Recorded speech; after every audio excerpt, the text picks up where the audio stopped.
Hello guys and welcome to another episode of Clues, Cues and Reviews, and today we're reviewing Fairy Tale 469. So the chapter itself is called What I Want to Do, with a lovely cover page and a few fan arts in the way. So effectively what happened is Polsha comes in with Kana. They're like, what the hell's happened here? They explain Natsu was fighting with Zeref, had to temporarily withdraw and randomly collapse. Basically, Lucy can't feel his heartbeat. Obviously, you get Polsha comes in the way and she does her thing. So what she specifically says, and what she says is, it says, this is a direct result of his constant overexertion. His magic powers is overheating, and an ether nano tumor has developed inside him. So a type of cancer, right? So then Happy's thinking about the dragon tattoo.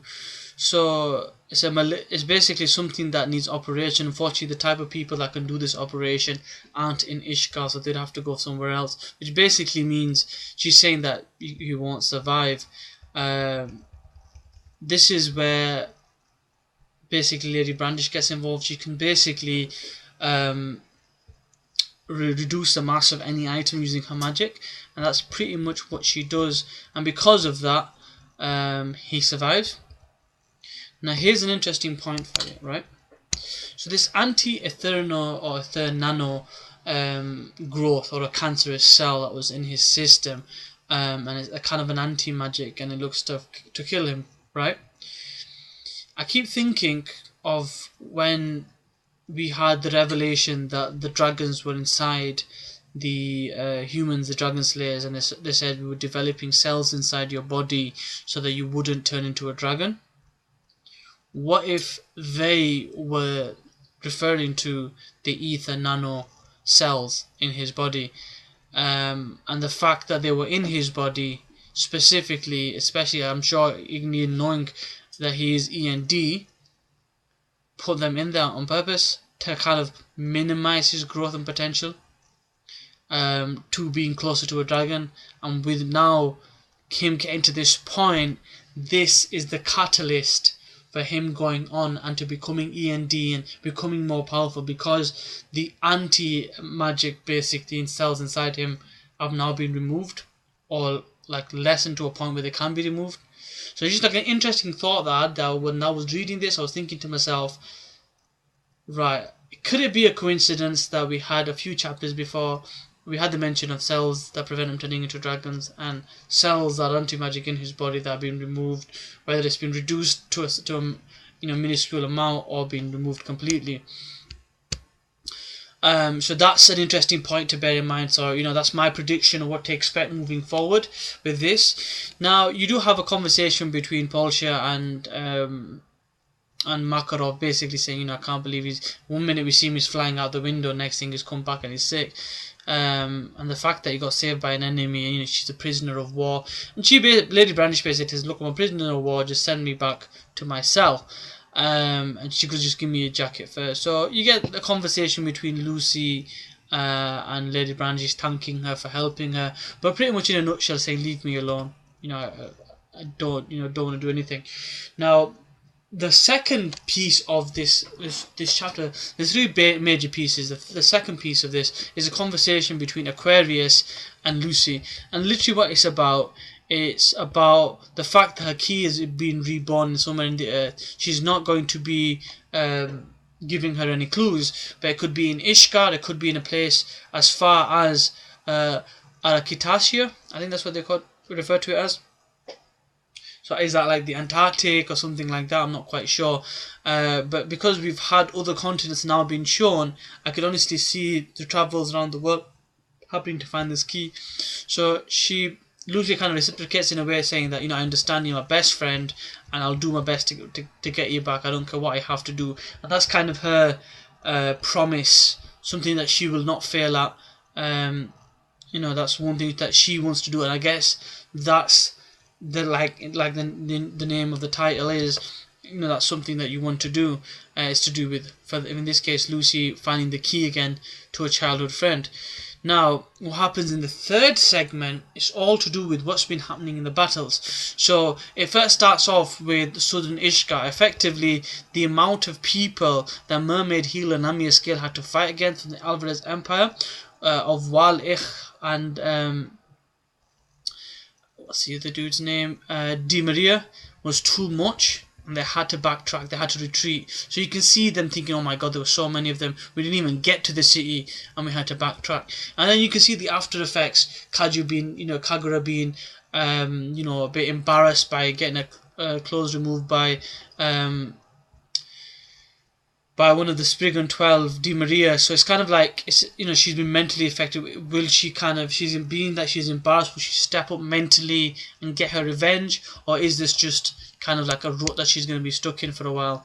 So you get to see that, and you get a lot of other things happening. So what it does, it talks a little bit about them, then it goes to other sections. So we knew that there was a southern, there was a north, and then there was a east, right? The east was the main one. So then it goes to the north. They're going to save the east for the last, and there's a similar kind of thing in the north. So Sabretooth and Blue Pegasus effectively couldn't do much against the Bradman forces, the cool looking Spriggan 12. I was so excited when I saw his design, and they've taken a lot of casualties.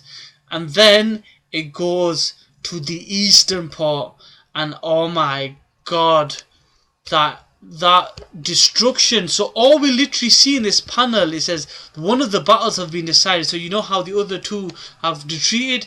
That wasn't the case when the top 5 fought. God Serena won. Everyone is down. Number 2, number 3, number 4, number 5, and this is what they're saying. First guy, the guy who's ranked second basically just says God Serena. The person that's ranked third says his power is this vast. The person that's ranked fifth says, how powerless could I be? He's basically not been able to do anything. And the saddest part is number 4 with Warrod, and he's saying, Mavis, I wanted to see your smiling face just one more time. And then you see God Serena basically saying, just close your eyes, Warrod, I'll put you out of your misery. God, bye. And then he says, Yuri, Prech, looks like it's finally time for me to join you. And then there's a panel at the end where Mavis realized what's just about to happen. So it looks like this spells the end for Warrod.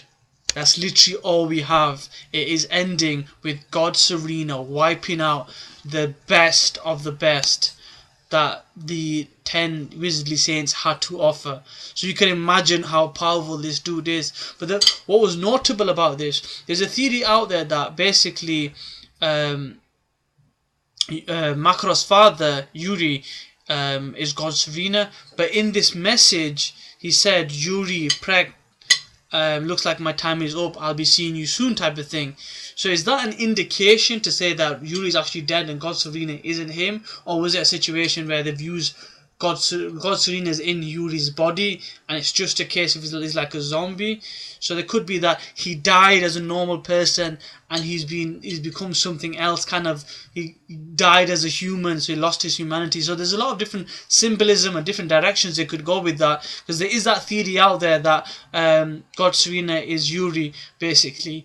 But we'll have to wait and see. But for the time being, he's made it out like he's something else. He is something else because he just wiped the floor with 2 to 5 ranked of the 10 Wizardly Saints. To think there was that much difference where 2, 3, 4 and 5 combined couldn't do anything, and it doesn't even look like God Serena's backup did anything to get involved.